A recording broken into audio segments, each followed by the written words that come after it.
Hey YouTube, and welcome back to Diva Styles. In this video, I'm going to be giving you a preview of this tag that I came up with, as well as giving you the measurements. The measurements are going to be towards the end of the video. So I came up with some templates. This was a request for ziploc bags.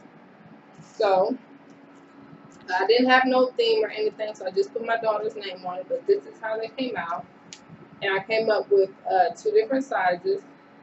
Now this is the standard size ziploc bag. To get it like this, pretty much all I did was, you can take a knife, butter knife, sharp knife, whatever knife you got, and a lighter, and a regular ziploc bag, and you pretty much burn this bad boy. I got my fan on, it ain't even going to work. But you pretty much burn this to where this is like super hot. And then you just take your ziploc bag and go down the middle of it while it's hot. And that will pretty much cut it right in half.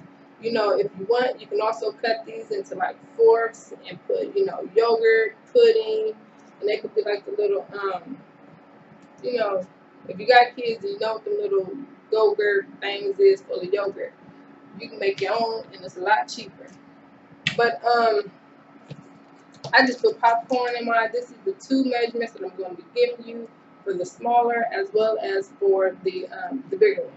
And I just stapled it on. This is regular paper, but you can use cardstock. I just got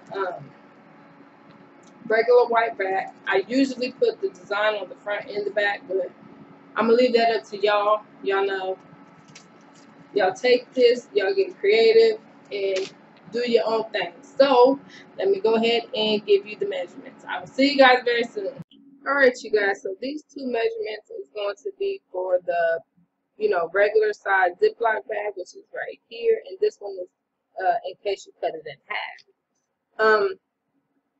So if you are doing the standard size, it is 2 inches in height, and the width is 6.8, and then, you know, you just replicate the box, copy and paste, and, you know, you got 2 separate boxes right there. And then for the smaller box, let's go to it. It is 3.6, and the height is still the same, 2 inches. And, you know, feel free to decorate these however you like. Get creative. And if you have any questions at all, please feel free to ask. My son just walked in, so I'm getting off of here. I will see you guys very soon. Bye.